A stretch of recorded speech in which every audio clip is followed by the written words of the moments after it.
Muy buenos días a todos y tengan un buen día, ¿verdad? Un poco aquí en Guatemala bastante frío, ¿verdad?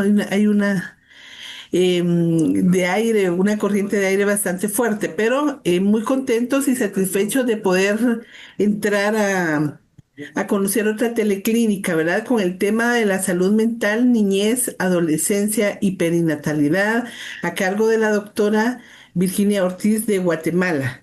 Espero que todos podamos aprender más el día de hoy y poder poner mucha atención para poder en la discusión hacer las preguntas necesarias.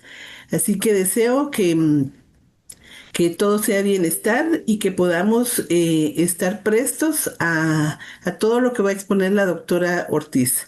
Entonces, sean todos bienvenidos y bienvenidas a esta teleclínica. Muchas gracias al personal de ECO, el doctor Juan, doctora Gema, ¿verdad? Y a cada uno, ¿verdad? En sus aportes. Y que tengan un buen día y cualquier duda, presentarla en su momento. Muchas gracias. Quizás antes de darle la palabra a Virginia, siempre reiteramos, pero como los integrantes y los participantes van variando, nos parece que hay que refrescar un poquito el propósito y la metodología del proyecto ECO, que es mejorar el acceso y la calidad de atención en salud mental, y en este caso del ECO triangular en Uruguay, Guatemala y Honduras, a través de esta metodología, y promoviendo la formación continua del personal de salud. La iniciativa responde, sin duda, a la escasez de especialistas y a la descentralización de los servicios, con especial énfasis en caso de poblaciones vulnerables, como lo que nos convoca a nosotros, mujeres embarazadas, niños, niñas y adolescentes. A través de las teleclínicas multipaís se fomentará la creación de comunidades de aprendizaje. En este caso hemos ido ampliando, sin lugar a dudas, el número de participantes, fortaleciendo las competencias del personal de salud en los niveles en los distintos niveles. Expertos de España en este proyecto nos acompañan aportando la experiencia y garantizando un aprendizaje colaborativo y que pueda ser sostenible. Los destinatarios son todos aquellos integrantes del personal de salud de todos los niveles de atención, especialistas e investigadores. Entonces, ahora sí, desde el equipo de Uruguay, la coordinación está a cargo del proyecto ECO, la Secretaría de Salud de Honduras, el Ministerio de Salud, Asistencia Social de Guatemala y los expertos invitados del Hospital Universitario Valdebrón. Esta ha sido nuestra agenda, que ya va tocando fin, ¿verdad? Hoy estamos en la actividad de noviembre sobre los trastornos psiquiátricos en la adolescencia, enfocados sobre todo en la depresión y ansiedad por su alta frecuencia. Nos quedan todavía 2 clínicas y estaríamos pasando entonces a la presentación de la historia y del caso de hoy. Adelante, Virginia, y ahí todos recuerden mantener la cámara encendida y el micrófono inhabilitado si no tienen la palabra.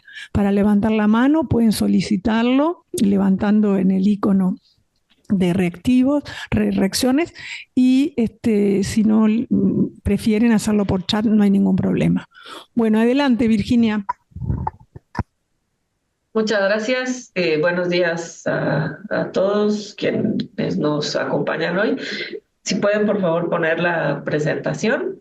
El caso de hoy es un caso de depresión y ansiedad en adolescentes. Es un caso, pues, complejo, con todos los casos, como todos los casos de adolescentes y con problemas de salud mental.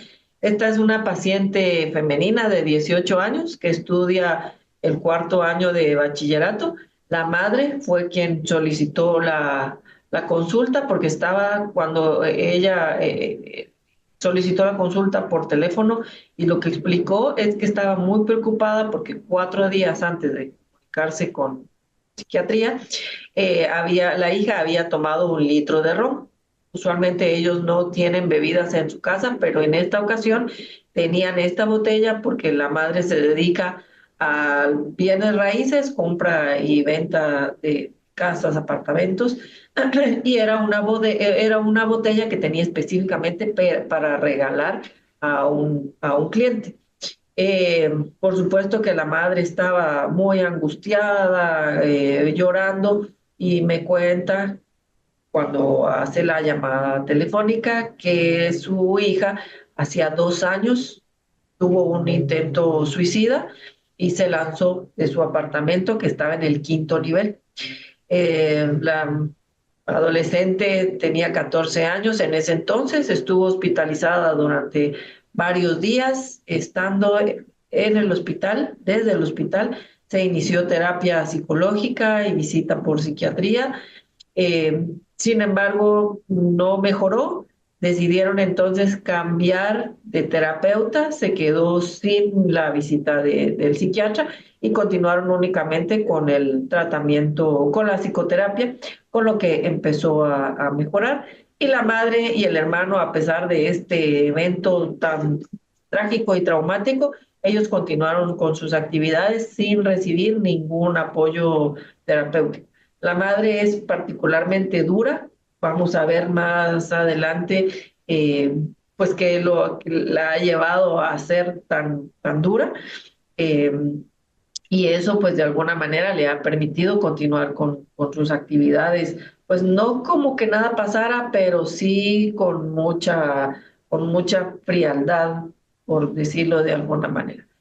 La paciente, después de esto, empezó a consumir licor, empezó a fumar vape, incluso llevaba el licor al colegio, lo escondía en pachón donde llevan su agua, y sus compañeros se enteraron, les dio en más de alguna ocasión licor a sus compañeros a la hora del recreo, estando en el colegio.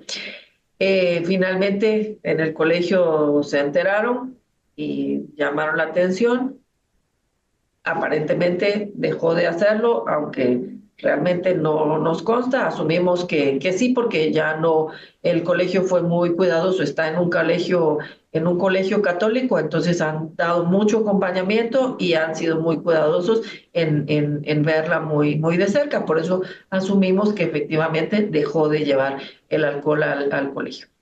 A toda esta historia, pues se asocia dificultad para conciliar el sueño, incluso pasa más de alguna noche sin dormir. Dejó de beber licor, pero empezó a tomar café en cantidades pues bastante significativas, porque descubrió que con el café ella podía aguantar toda la noche y llegar al día siguiente. Bueno, sabemos que en estos países, creo que al final en casi todos, el café es una bebida que aquí se consume incluso desde que somos niños empezamos a beber café, así que esto no es algo que llame particularmente la atención en nuestro medio. Además de esto, la paciente empezó a tener, por supuesto, después del intento suicida no consumado, empezó a tener disminución del rendimiento escolar y sufrir rechazo por parte de sus compañeros. No era un bullying exactamente, pero sí el rechazo. Ella refiere que sus compañeros, el colegio es mixto, pero sobre todo las niñas, como que les daba miedo acercarse a ellas, quizá porque no sabían cómo tratarla, qué decirle, qué hacerle, y ella pues empezó a dar cuenta de que no tenía amigos ni amigas, y solo tenía una amiga. La siguiente, por favor. Dentro de sus antecedentes importantes es la segunda hija. El hermano mayor es 6 años mayor que ella, recién terminó la universidad, trabaja en el mismo negocio con la madre. Eh, Ha utilizado el vape, incluso en el colegio ya ha tenido llamadas de atención porque lo llevan a escondidas. Pues sabemos nosotros que esto no es como el tabaco, que tiene un olor característico, sino que más bien utilizan estos que no tienen olor. Entonces es bastante fácil que el adolescente, en realidad, en Guatemala, en ciertos niveles, los adolescentes pueden tener acceso a comprar el vape, y como algunos incluso tienen muy poco humo y no tienen ningún olor, entonces es muy fácil que incluso lo puedan llevar al colegio. Además del alcohol y el vape, no ha utilizado ninguna otra sustancia. Ella no tiene acceso a otras sustancias, tampoco dentro de su escaso círculo en el que se desenvuelve. Es importante decir que el abuelo materno era alcohólico, falleció por complicaciones por el alcoholismo. El padre era alcohólico y falleció también por complicaciones por el alcoholismo cuando ella tenía 6 años. Ella no tiene muy claro que su padre falleció por alcohólico. Ella tiene la idea de que su padre falleció por un infarto, pero no la historia particular de su padre, ella no la conoce como tal, siempre ha sido una especie de tabú familiar. Sabe que el padre bebía mucho, pero no sabe todas las características como falleció el padre. La madre sí me lo explicó a mí en una de las entrevistas que yo tuve solo con ella. Es por eso que les comentaba al principio, la madre es muy dura, porque ella desde que pues tuvo que sacar a sus 2 hijos adelante, ella sola, convertirse en padre y madre, y aún cuando el padre vivía, porque tenían una relación pues muy complicada como pareja, no hubo violencia intrafamiliar ni ningún tipo de violencia, más que el padre pues a veces llegaba a la casa, a veces no llegaba, cuando llegaba llegaba borracho o más que borracho, muy pocas veces dejó de consumir alcohol y pues eso ha hecho que la madre pues tenga que soportar todas estas situaciones por las que ha pasado desde que nacieron sus hijos. La siguiente, por favor. La madre pues sostiene el hogar. Ella ha sido responsable de sacar a sus hijos adelante, trabaja mucho precisamente por esta situación, pasa poco tiempo en casa por el mismo tipo de trabajo que ella desarrolla, viaja constantemente y es por esta razón que nuestra paciente llega del colegio, come con una señora que está con ellas durante el día, les prepara la comida, les sirve, pero ella come solita, el hermano pues ya trabaja, estaba en la universidad cuando sucedió el intento suicida. eh, Luego se va a su habitación, se encierra, hace sus tareas o fuma, aunque aparentemente lo ha ido dejando. Y recientemente la madre aceptó que pueda pueda realizar alguna otra actividad por la tarde. La mamá no lo hacía porque le daba mucho miedo que su hija saliera de casa y pudiera tener acceso a consumir licor, por eso es que pasaba encerrada en casa. Además de que realmente dormía muy poco porque el autobús pasaba alrededor de las 5 de la mañana para llegar al colegio, regresaba a su casa a las 3 de la tarde, entonces pues todo ese tiempo pasaba sola. La madre cuando está en casa pues sí, cena con ella, convive un poco, pero todo el tiempo estoy cansada, voy a ver televisión, me voy a dormir, entonces realmente la convivencia era muy escasa, igual que con el hermano, sale temprano de casa y vuelve ya por la noche también cansado, con muy poca convivencia, hasta el momento en que empiezan ellos la consulta.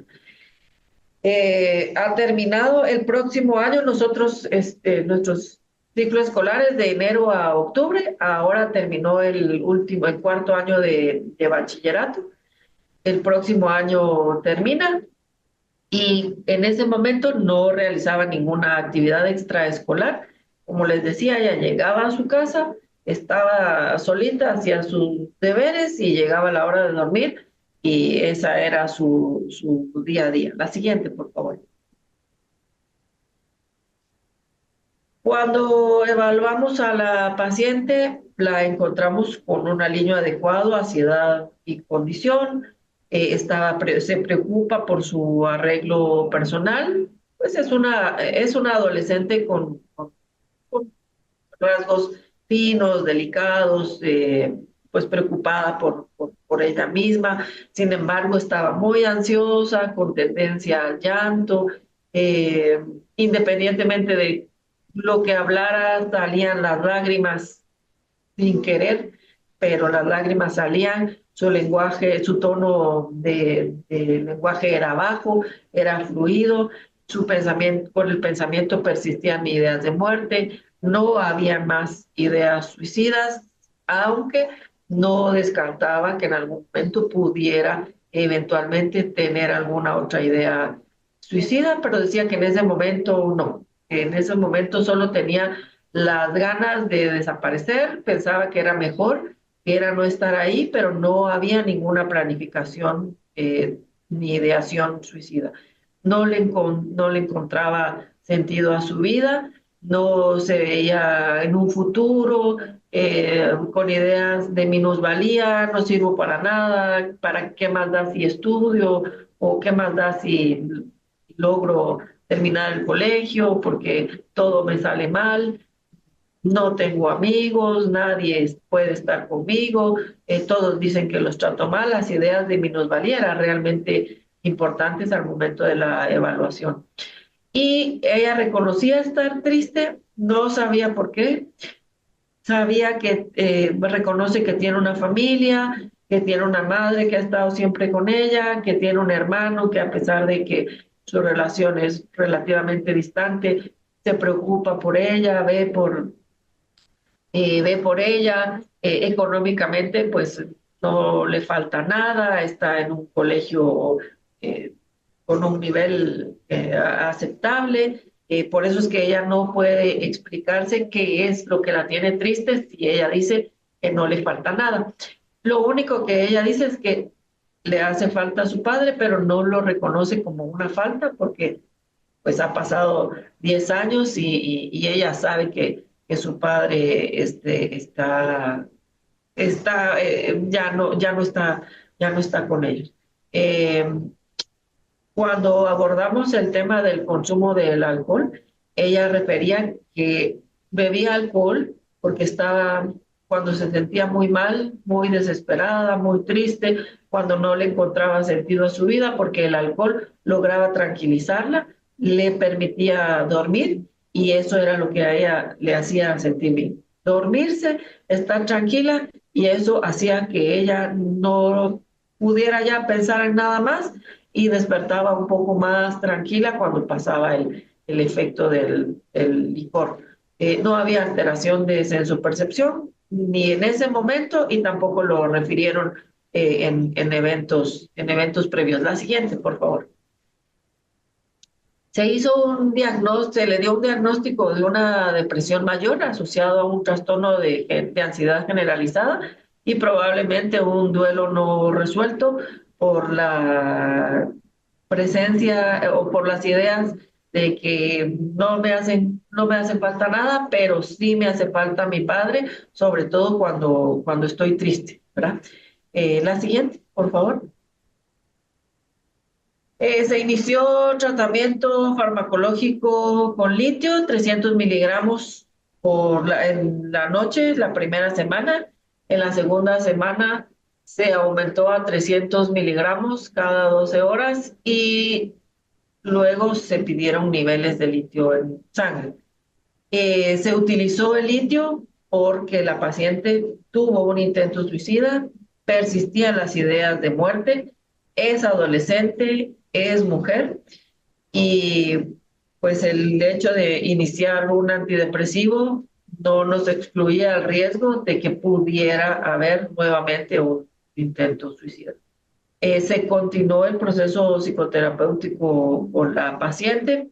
La terapeuta con la que estaba salió del país, fue a vivir al extranjero y ella se había quedado con su terapeuta de manera virtual y habían ya espaciado las sesiones de una semana a 15 días, a una vez al mes, pero virtual.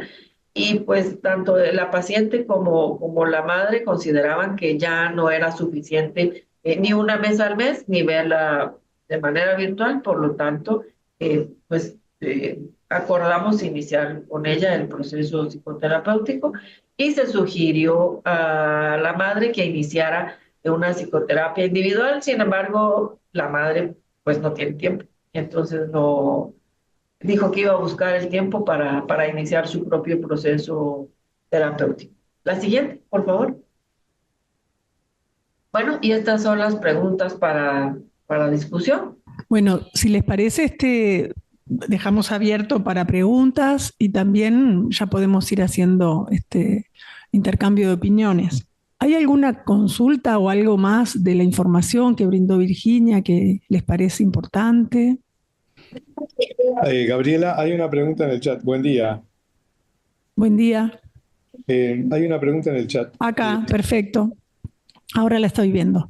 Sí. La pregunta, Virginia, es si había algún antecedente de episodios maníacos, supongo que también, o hipomaníacos, ¿no? ¿Y por qué no se utilizaron los ISRS, los inhibidores de la recaptación de la serotonina en primer término? Cuando yo evalué por primera vez a la paciente, no había historia o no aparentaban haber episodios de manía. Era el ánimo bajo todo el tiempo. Algunas veces sí llamaba la atención de que podía mejorar sin nada más, pero se asociaba después de haber consumido el alcohol. Eh, el caso lo seguí viendo, esta es solo las dos primeras evaluaciones que hice con la paciente, pero cuando se logró dejar que ella suspendiera el consumo de alcohol, sí que aparecieron episodios de hipomanía con esta paciente.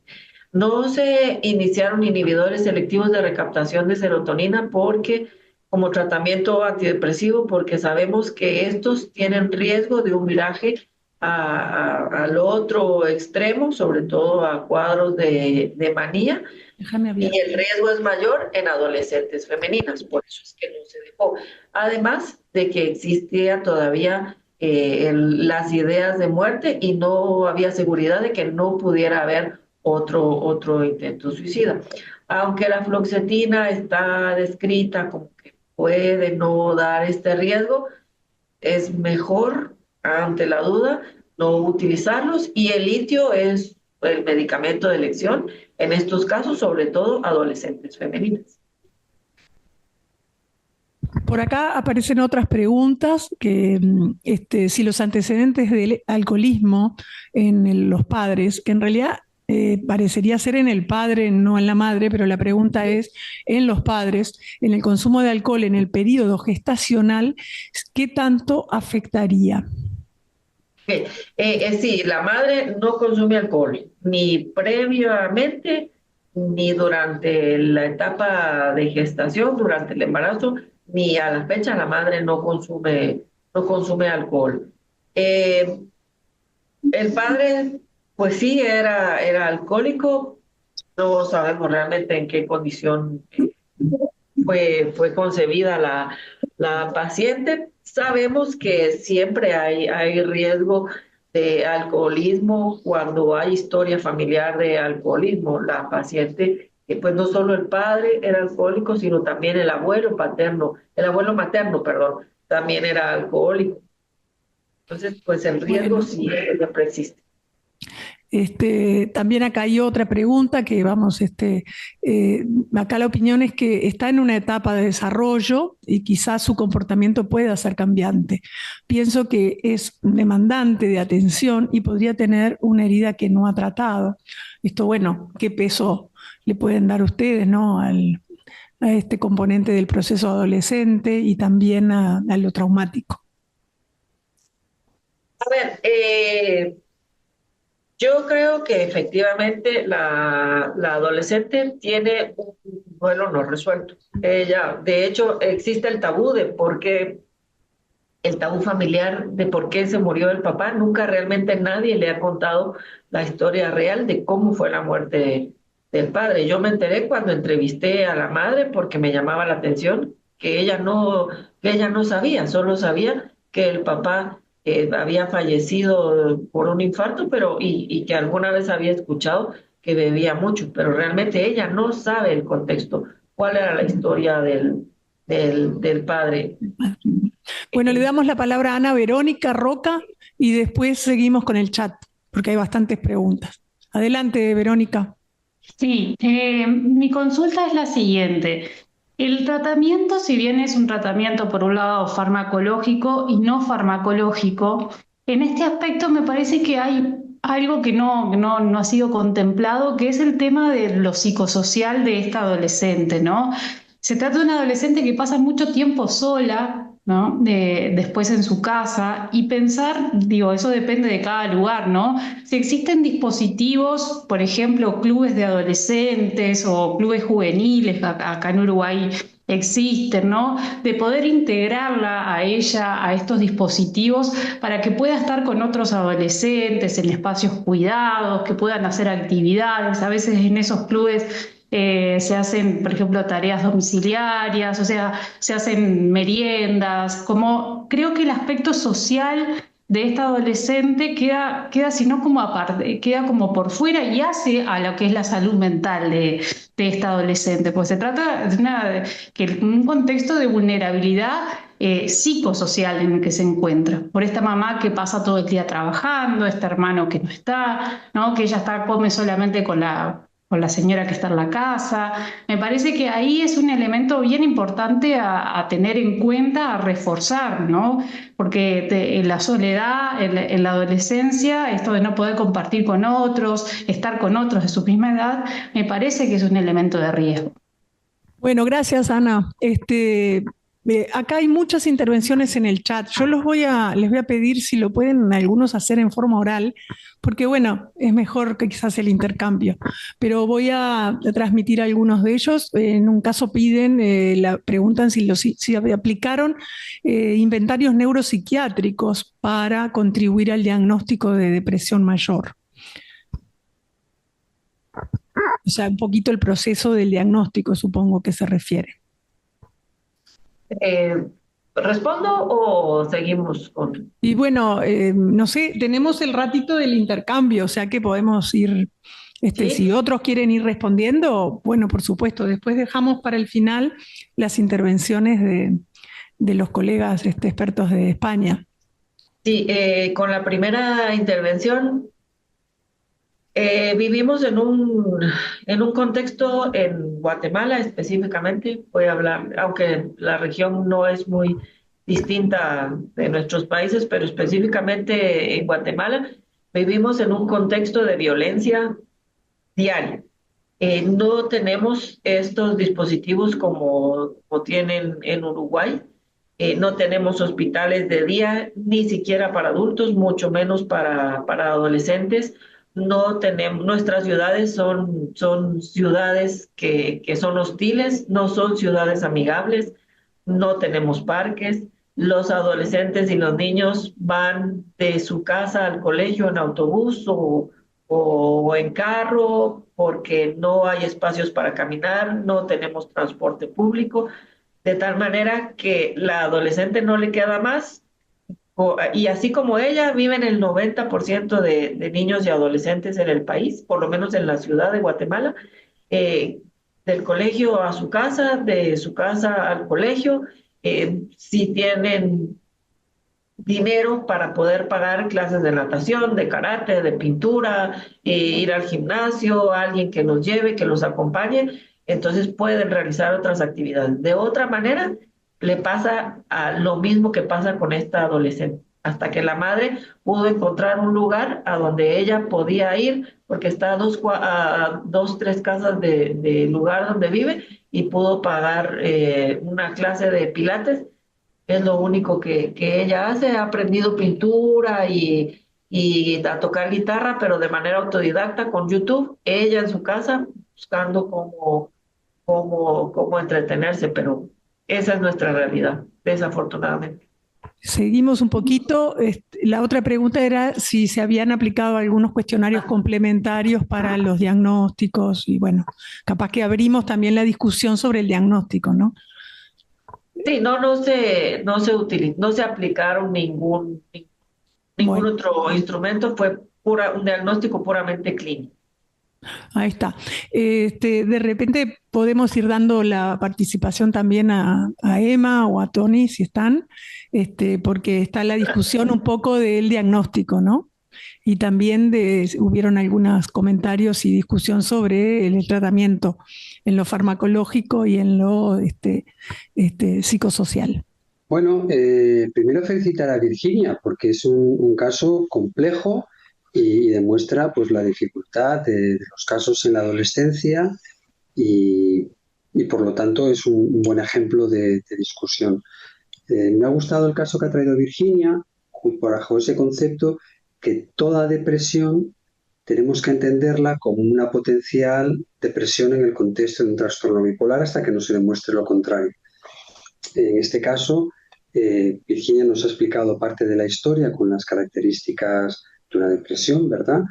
Y por historia clínica o por antecedentes se registran pues algún episodio de manía o de hipomanía, ¿vale? Eso es lo que le puede hacer llevar a pensar al clínico en una depresión bipolar. Es muy importante hacer el diagnóstico retrospectivo, evaluar todas esas potenciales fases de manía. En caso de niños son más crónicas, menos episódicas, y la hipomanía, que aquí es más difícil si cabe, pero la hipomanía no solo es que tú estés más elevado, sin llegar a dar disfunción en el día a día, sino que haya un cambio en tu día a día.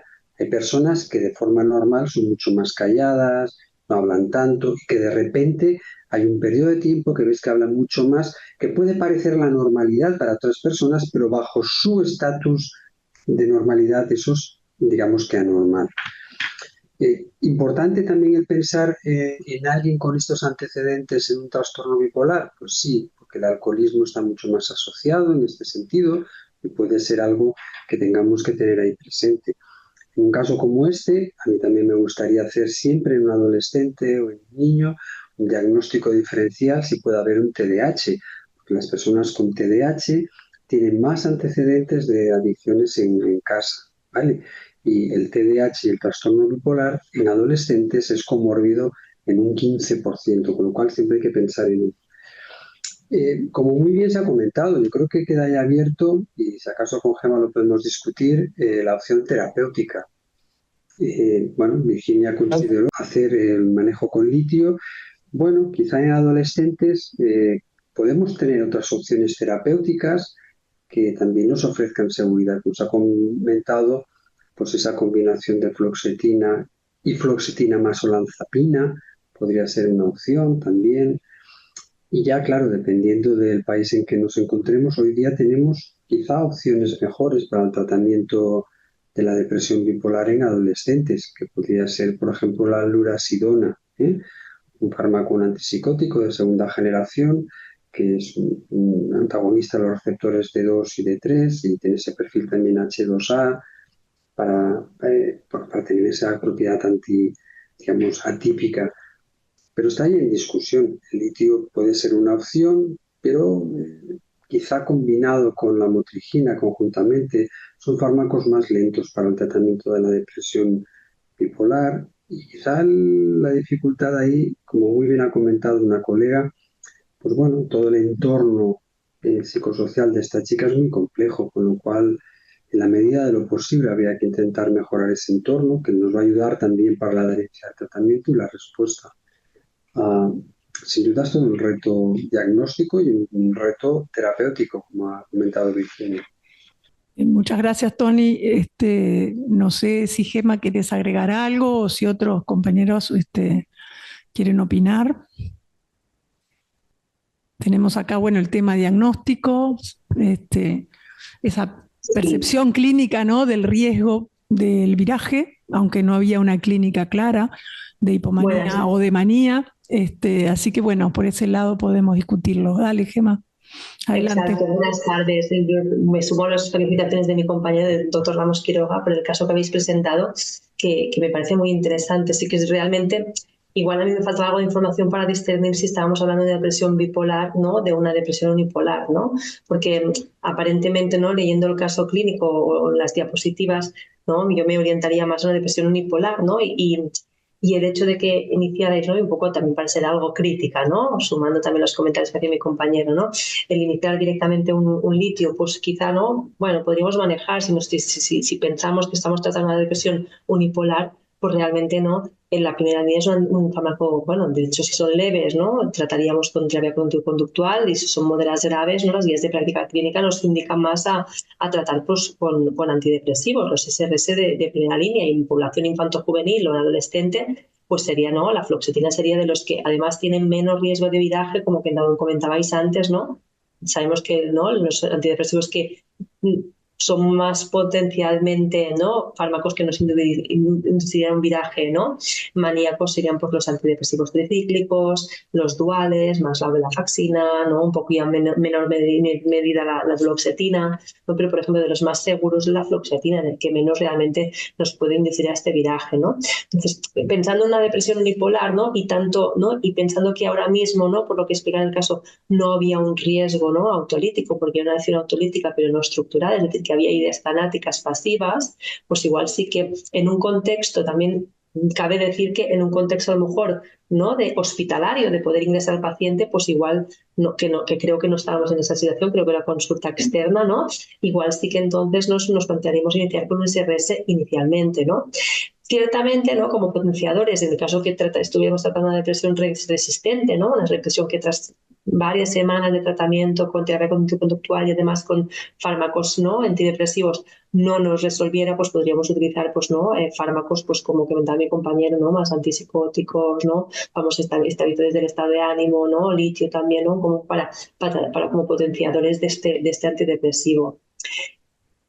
Un poco, yo comentaba un poco para añadir también lo que comentaba mi compañero, ¿no? Porque no me ha quedado claro mucho si era una depresión unipolar o bipolar, ¿no? Es lo que tenemos un poco, no nos queda claro este episodio maniforme, ¿no? O hipomaníaco que hizo en algún momento, pero también, ¿no? Pienso que igual era en contexto de consumo, ¿no? O de deprivación de alcohol, y no termino de claro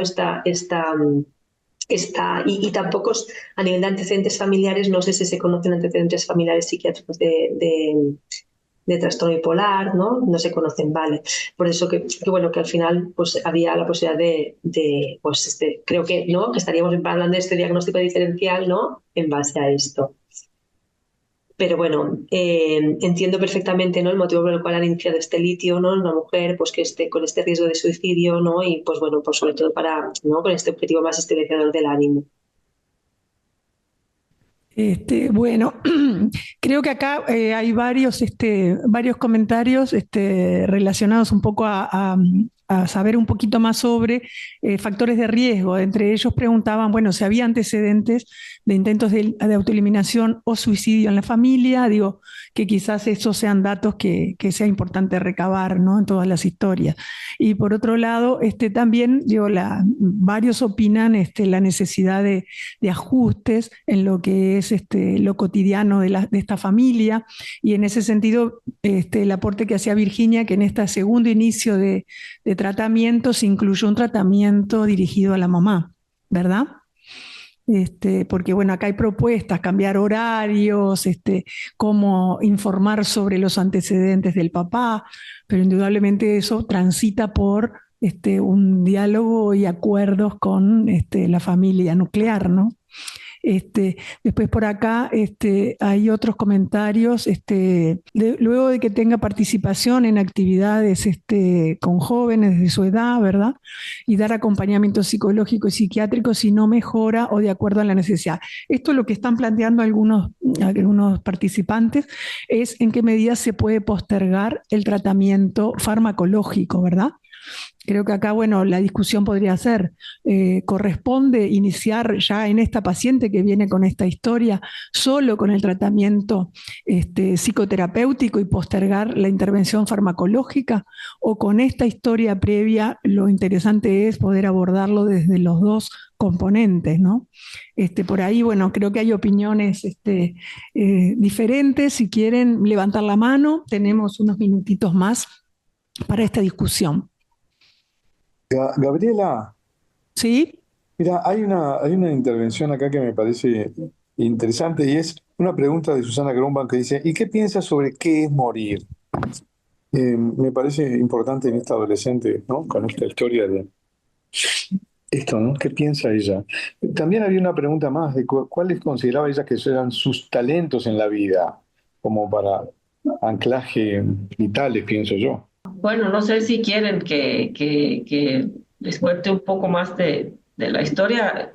La paciente evolucionó bien, se decidió iniciar el tratamiento farmacológico porque ya tenía 2 años con solo con el apoyo psicoterapéutico, con el tratamiento psicoterapéutico y como les decía, además su terapeuta salió del país. Tenemos mucha migración de profesionales en general, de salud mental y de otros, así que ella decidió eh, emigrar y se quedó pues un poco en el aire. Entonces, con 2 años de historia en donde no había una mejoría más que parcial, con el riesgo de que persistían las ideas de muerte, consideramos que no podíamos seguir únicamente con el tratamiento psicoterapéutico y por eso se le asoció, es decir, no se quitó uno por otro, sino además del apoyo psicoterapéutico, se le asoció el tratamiento farmacológico.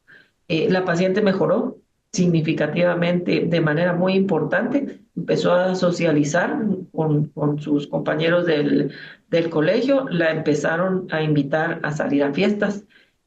La madre con mucho temor, pues la empezó, acompañamos a la madre en ese sentido para que le empezaran a dejar salir por el problema del alcohol. Logramos que fuera a fiestas y no bebiera alcohol, mejoró significativamente su rendimiento escolar, incluso en las actividades de fin de año, el fotógrafo del colegio la incluyó con otro grupo de muchachos de su edad para que tomaran fotografías en las actividades del colegio, ganó un concurso a nivel nacional, quedó en séptimo lugar en un concurso aquí llevan una plataforma que se llama Progrentis. Ella participó en el concurso a nivel nacional, quedó en séptimo lugar, la premiaron en el colegio, de manera que la paciente realmente ha tenido una mejoría con el tratamiento con litio, tal vez no tanto porque no toleró el litio,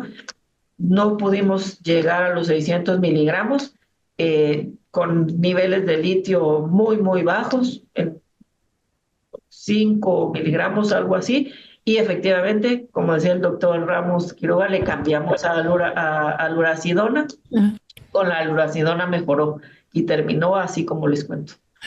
Tony está pidiendo la palabra. Adelante. Sí, mira, quería comentaros lo que comenta Virginia, que es muy importante.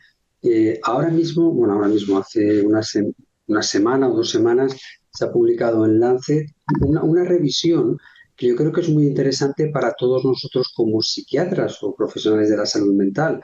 El tema de cómo el litio, que es un medicamento barato, accesible, yo creo que de forma amplia en todos nuestros países, es uno de aquellos medicamentos que se denominan medicamentos que cambian el curso de una enfermedad, como algunos medicamentos para la esclerosis múltiple hacen que las personas no acaben en silla de ruedas o para la artritis reumatoide.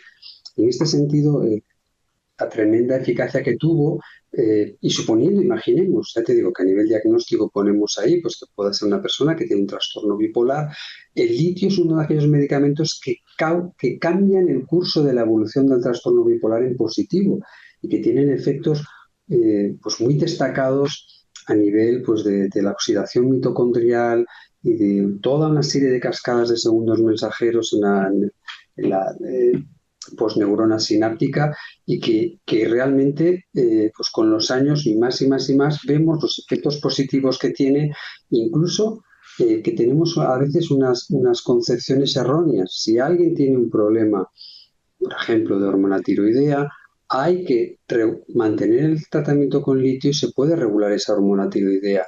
Y si alguien tiene, ya pensamos en personas más mayores, pues a lo mejor una cierta afectación en renal, no solo por tener una pequeña afectación renal o ni que sea moderada, hay que sacar el litio, porque si es una persona que le ha prevenido y le ha funcionado muy bien para las prevenciones del trastorno bipolar, podemos tener recaídas que son enormes y muy difíciles luego de tratar. Es como si el retirar el litio o dejar el litio hace como más vulnerable y sensible ese trastorno bipolar para nuevas recaídas. Con lo cual, pues más allá de la discusión teórica que podemos tener, si en este caso poner o no poner, es esa significación del litio y que lamentablemente muchos residentes de psiquiatría nunca tienen esa experiencia y utilizan más ácido valproico u otras opciones que probablemente, insisto, no tienen este recorrido de cambiar el curso de una enfermedad como lo puede tener las sales del litio. Bueno, por este lado digo, de Uruguay estamos de acuerdo. De hecho, hace ya unos años que incorporamos el uso del litio y en los cursos de formación en psicofarmacología pediátrica. De cualquier forma, no es de primera línea en los adolescentes. En general, bueno, tenemos algunos reguladores, como mencionaban ustedes, como la lamotrigina, ¿verdad?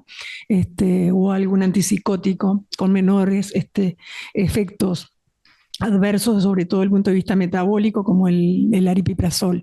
De cualquier forma, con la perspectiva del uso del litio, no en el largo plazo, quizás, los efectos pueden ser realmente drásticos, ¿no? O muy efectivos. Yo quería comentar con respecto a todo lo que nos transmitió Virginia, digo, la preocupación, ¿no? Digo, compartir estas dificultades que tú decías en lo que es la circulación de los adolescentes por medios públicos, comunitarios, cuando hablamos, bueno, de espacios comunes, de actividades, digo, me parece que eso pone un poco a la salud mental, ¿no? En general, en estas encrucijadas, ¿no? Donde además el acceso a este tipo de servicios pasa a ser en el ámbito más privado. Así que bueno, si en algún momento o pensando en proyectos más adelante podemos compartir algunas experiencias en torno a esto que se mencionaba y qué cosas han tenido efectividad o han sido evaluadas, creo que bueno, va a valer la pena para apoyarnos entre nuestros países. Nos quedan... Gabriela, sí. se señala ahí en el chat el riesgo de litio en adolescentes por el tema del ¿Por el tema renal, dijiste? embarazo, no, del embarazo. Sí. También es riesgo de los otros reguladores, ¿verdad? De los antiepilépticos, como por ejemplo el valproato o alguno de los otros antiepilépticos. ¿Tá? No sé si quieren complementar, Tony y Gemma.